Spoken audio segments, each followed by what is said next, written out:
truce, all my truths, forget who they said to choose and think for my community. Him and her, them and them, you and me. Unity, small businesses, kids, blue collar, mothers and fathers. The list gets longer, our fists get stronger. The more we take action, the more we conquer. Shh, moment of silence, rest in peace, Your Honor. We can do this, we can make a change. Too many people fall too hard just to give this away. Like Willie said, if you don't like them, vote them out. It's up to us to keep it together and hold it down. Victory's ours to elect. Vocalize oppression to effect. Voicing out truths empathetically. Volunteering our time energetically. Avoiding offensive tyrannical. Vitalizing opposition to equity. Visualizing overthrowing the elected. Vaccinating order through epidemics. Started from the bottom.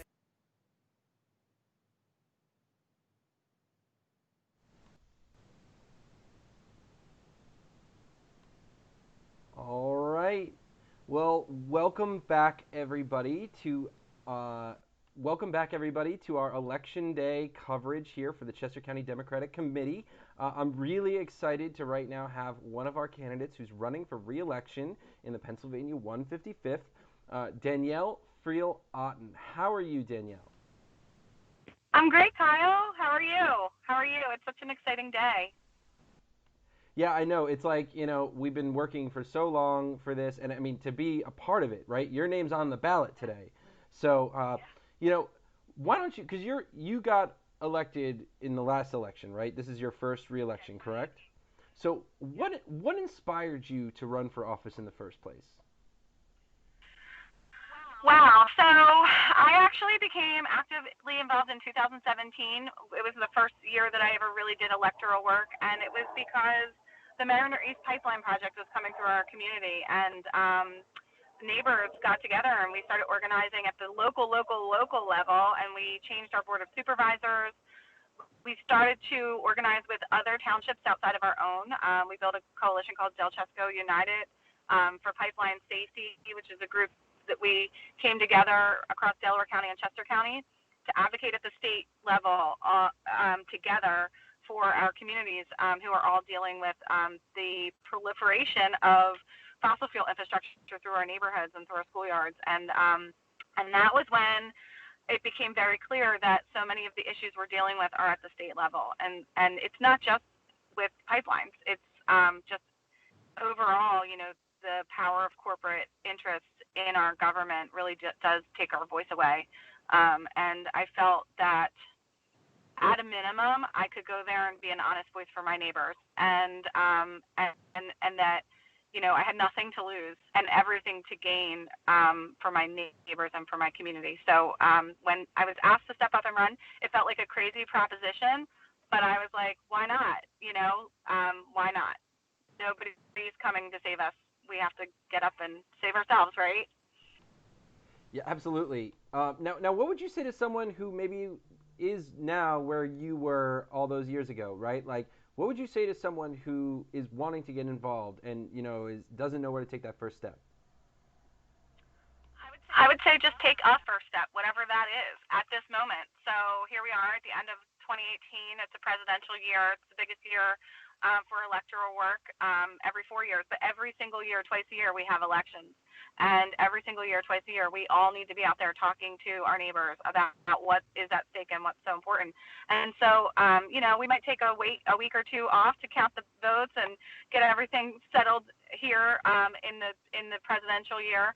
But January starts a whole new election season, and we're going to be electing school board directors. We're going to be electing township supervisors, borough council people, judicial seats, which is so important. It's something that not enough of us really pay attention to, and something that I didn't really understand myself until I became more involved in electoral work, and until we've seen what's happened in our country with the appointment of so many judges at the federal level.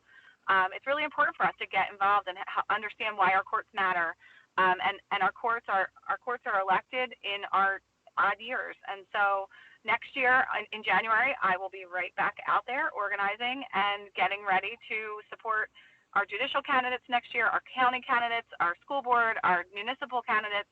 And so I would say, just jump back in with us. Get involved with your committee. Consider running for a local seat next year if you're interested in giving electoral work a try. And reach out to people who've done it. I love helping other people who are like me, who just, are regular everyday people that decided to step up and get involved. And I never dreamed in my life that I would be a politician. It's really weird when people use that word to describe me.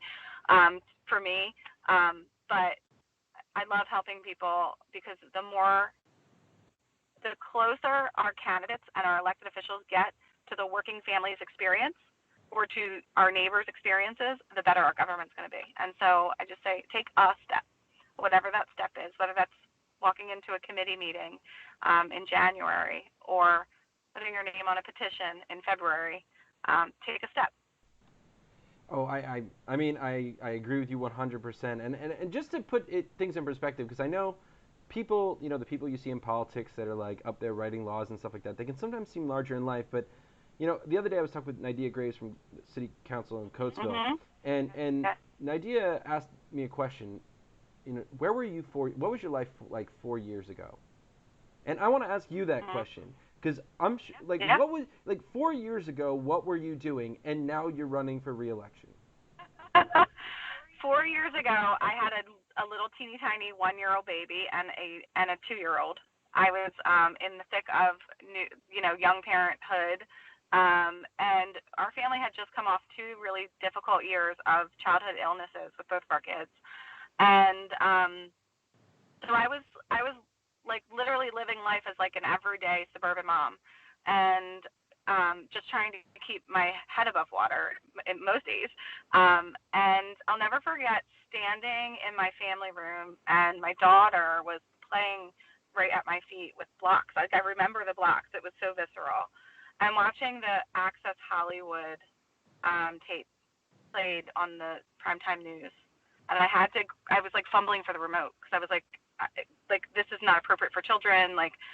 And I remember just having like a really intense conversation with my husband that night, just about like how did we get here? How is this our country, and how's this our future for our kids? And that was like my moment. That was my moment where I kind of was like, anybody can run for office now, okay? Like anybody can run for office now. And so, it's not an option to say not me, because look at who our president is right now. So, 4 years ago, my life was just like every suburban mom who has a 1-year-old and a 2-year-old, pretty wild and crazy and busy. And I was just keeping my head above water. But the intensity of that moment in 2016 was huge because of the fact that I had that 1-year-old and 2-year-old, and what that meant for their future. And so it wasn't an option to just say, I'm too busy right now, and this is not my time. I needed to get involved. Well, that's an amazing story, and I know you're probably very, very busy. You're running for re-election today, so I don't want to take up too much of your time. But do you have one last thing you want to say to the voters out there watching right now? Thank you. I just want to say thank you. The level of involvement that I've seen over the years, the number of just people, regular people doing the work. You were phone banking last night, like just doing the work to talk to our neighbors and to reconnect our communities is the work that is going to bring our country back together. It's the work that's going to give our kids a brighter future.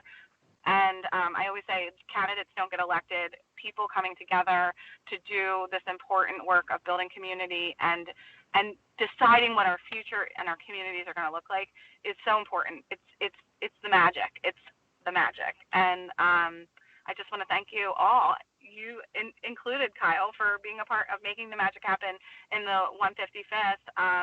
We made over 100,000 phone calls to voters. We have had over 21,000 people have voted before today, early, and every single one of our polling locations has a line today. And we know that when people get out to vote, Democrats win. So We're really excited, and this is a big day of celebration. I truly put my head down last night filled with optimism. I woke up this morning. My kids, I said to somebody today, like, you know, how many kids do you know that like wake up and they're like, Mommy, it's election day? My kids were so excited. It was like Christmas this morning. And so I'm really, really, really hopeful, and I'm really, really excited to deliver them a better future today. And I just want to say thank you to all the volunteers and voters who are helping to make that happen. All right. Well, Representative Friel Otten, thank you for your time. Thank you for all the hard work that you do on our behalf. I appreciate that as well. And I guess we'll see you on the other side. Thank you, Kyle.